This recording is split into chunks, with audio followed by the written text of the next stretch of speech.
अस्सलाम स्टूडेंट्स, क्या हाल है? कैसे हैं? तो ये जो आज हमने सेशन रखा है वो ई कैट और एम डी कैट के हवाले से है। और चैप्टर नंबर 5 जो हमारा केमिकल एनर्जेटिक्स या एनर्जेटिक्स ऑफ केमिकल रिएक्शंस है उसकी समरी रहेगी। इंशाल्लाह कोशिश करेंगे कुछ शॉर्ट फॉर्म में हम इस चैप्टर को कवर अप करें। तो सबसे पहले तो याद रखिएगा कि केमिकल एनर्जेटिक्स या energetics of chemical reaction basically chemistry की ऐसी ब्रांच है जिसमें एनर्जी चेंजेस के हवाले से बात करती है। हीट चेंजेस या energy changes during any chemical reactions is actually called thermochemistry और थर्मोडायनेमिक्स। बेसिकली ये जो टॉपिक है वो थर्मोकेमिस्ट्री और थर्मोडायनेमिक्स है। ठीक है, तो थर्मोडायनेमिक्स से रिलेटेड टॉपिक है जिसमें हम एनर्जी के ट्रांसफर को डिस्कस करते हैं और एनर्जी चेंज, किसी भी रिएक्शन में एनर्जी में जो चेंज आ रहा है, एनर्जी में जो फर्क आ रहा है उसको डिस्कस किया जाता है इस ब्रांच में। ठीक है, जब भी हम केमिकल रिएक्शंस की बात करते हैं तो हमारे पास दो किस्म के रिएक्शन हमें दो किस्म के केमिकल रिएक्शन मिलते हैं, एक एक्सोथर्मिक और एक एंडोथर्मिक। एक्सोथर्मिक रिएक्शन होते हैं जो याद रखिएगा कि रिएक्शन के दौरान एनर्जी क्या करते हैं, रिलीज करते हैं। ठीक है, एनर्जी जो है रिलीज होती है और इनकी पहचान ये है कि इनकी डेल्टा एच की वैल्यू जो है वो नेगेटिव साइन के साथ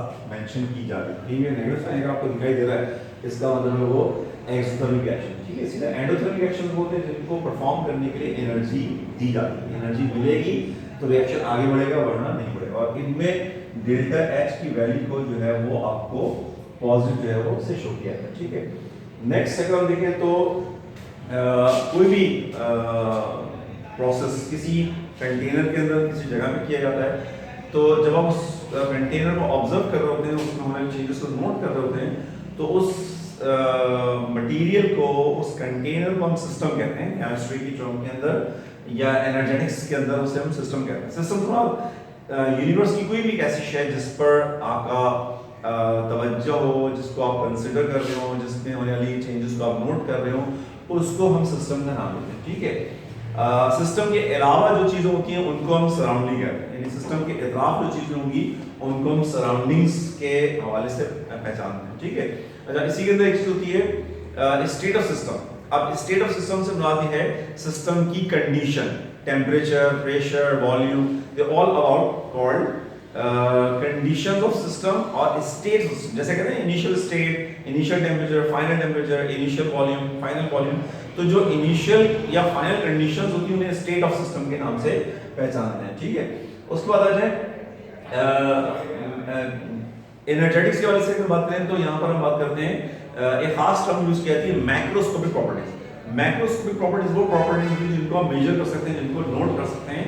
ठीक है, और ये दो किस्म की होती है, इंटेंसिव और एक्सटेंसिव। इंटेंसिव प्रॉपर्टीज वो होती हैं जो मैटर पे डिपेंड नहीं करती है ना, do not depend upon matter, amount of matter पे डिपेंड नहीं करती। मैटर कम हो या ज्यादा हो, इनका कोई फर्क नहीं पड़ता। जैसे फॉर एग्जांपल बॉइलिंग पॉइंट है।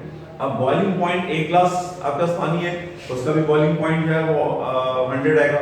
और अगर आपके पास एक जग पानी है या एक बड़ी बाल्टी है, उसके अंदर पानी आपने रखा हुआ है, बड़ा कंटेनर उसके अंदर पानी रखा हुआ है, तो उसका बॉइलिंग पॉइंट भी 100 ही आएगा। तो मैटर 100 बढ़ाएं या कम करें, बॉइलिंग पॉइंट पे, मेल्टिंग पॉइंट पर, इसी तरह डेंसिटी वाला पर किसी किस्म का कोई फर्क नहीं आ रहा। लेकिन बात प्रॉपर्टीज होती हैं जो मैटर क्वांटिटी पे डिपेंड करती है। ठीक है, तो इनको हम कहते हैं extensive properties. And extensive properties होती हैं जो मैटर क्वांटिटी के कम करने या ज्यादा करने से चेंज होती है। जैसे फर्स्ट करते हैं मास है।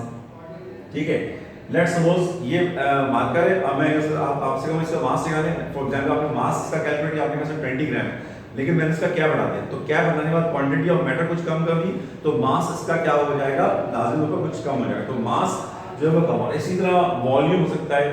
ठीक है, इसी तरह और दूसरी प्रॉपर्टीज होती हैं जिन जो मैटर की क्वांटिटी में तब्दीली आने से कम है। ठीक है, उसके बाद हमारे पास एक लॉ है, उसको हम कहते हैं फर्स्ट लॉ ऑफ थर्मोडायनेमिक्स।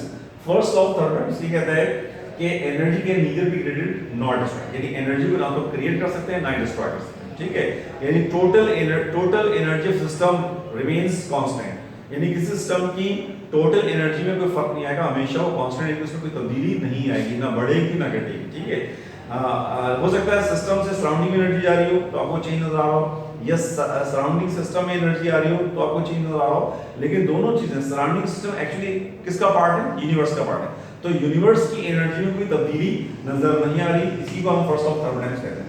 अच्छा, इसकी क्वेश्चन हमारे पास मौजूद है जिसमें कहा जाता है कि अगर आप किस सिस्टम को हीट देते हैं, q sum of the heat, कुछ एनर्जी आप सिस्टम को देते हैं, तो वो हीट एनर्जी जो है एक तो सिस्टम की इंटरनल एनर्जी को चेंज कर देती है और साथ ही साथ कुछ ना कुछ सिस्टम काम कर रहा है, यानी दोनों को अगर सम करें तो जो एनर्जी आपने दी हुई है वो उसके बराबर, जो हीट एनर्जी आपने दी है सिस्टम को वो उसके इक्वल कहलाएगी। ठीक है।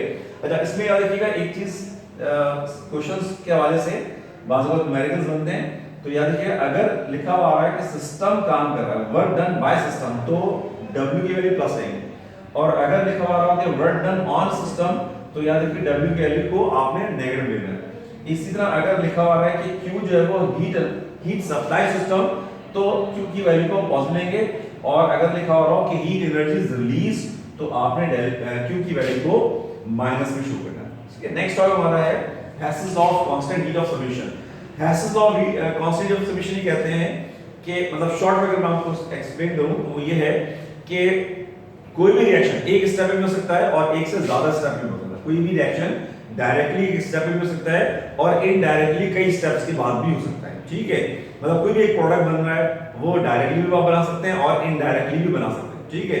तो हैसेस का ये कहता है कि रिएक्शन चाहे एक स्टेप में हो या एक से ज्यादा स्टेप में हो, उसकी हीट एनर्जी चेंजेस में कोई फर्क नहीं आएगा, उसकी एंथैल्पी चेंज में कोई फर्क नहीं आएगा। चाहे आप डायरेक्टली रिएक्शन करा दें, मिसाल तो डायरेक्ट रिएक्शन करा रहे हैं 100 जूल लग रहा है, और यही रिएक्शन आप कई स्टेप्स के बाद करवा रहे हैं, तो भी एनर्जी 100 जूल ही रहेगी, उसमें ऐसा नहीं होगा एनर्जी बढ़ जाए या एनर्जी कम हो जाए। तो हैस्टो ये कहता है कि कोई भी रिएक्शन चाहे एक स्टेप में हो या कई स्टेप में हो, एनर्जी जो रिलीज होगी या एब्जॉर्ब होगी वो हमेशा सेम रहेगी, फिक्स रहेगी, चेंज नहीं आएगा। उसका एक टॉपिक हमारे पास है heat of formation. Heat of formation मतलब अगर आप किसी भी कंपाउंड का एक मोल बना रहे और वो कंपाउंड अपने एलिमेंट्स से फॉर्म हो रहा है, मिसाल के तौर पर आपने हाइड्रोजन और ऑक्सीजन को आपने मिलाया और इनके मिलाने से आपने 1 मोल वाटर बनाया। ठीक है, 1 मोल वाटर बना, हाइड्रोजन और ऑक्सीजन आपस में मिले और 1 मोल वाटर बना। तो 1 मोल बनने के दौरान जितनी एनर्जी जो है वो आपने दी या रिलीज, जैसे सेक्शन में रिलीज होगी, तो ये जो एनर्जी रिलीज होगी, जितनी भी एनर्जी रिलीज होगी, इसको हीट ऑफ फॉर्मेशन कहते हैं। यानी 1 मोल बनना चाहिए, शर्त ये है कि कंपाउंड 1 मोल बने और अपने बेसिक एलिमेंट से बने। ठीक है। वाटर और भी तरीकों से बन सकता है, लेकिन यहाँ वाटर को हमने हाइड्रो ऑक्सीजन के मिलाने से बनाया, तो ये जो एनर्जी रिलीज होगी ये हीट ऑफ फॉर्मेशन का है। और हीट ऑफ रिएक्शन ये है कि एनर्जी जो है वो रिएक्शन पूरा कंप्लीट होना चाहिए, मतलब वो 2 मोल बन जाए, 3 मोल बन जाए, जितने मोल बन जाए वो हीट ऑफ रिएक्शन कहलाएगी। यानी हीट ऑफ रिएक्शन और हीट ऑफ फॉर्मेशन फर्क ये है कि हीट ऑफ फॉर्मेशन में शर्त ये है कि 1 मोल बनना चाहिए, हीट ऑफ रिएक्शन में 1 मोल बन सकती है, 2 मोल बन सकती है, 3 मोल बन सकती है।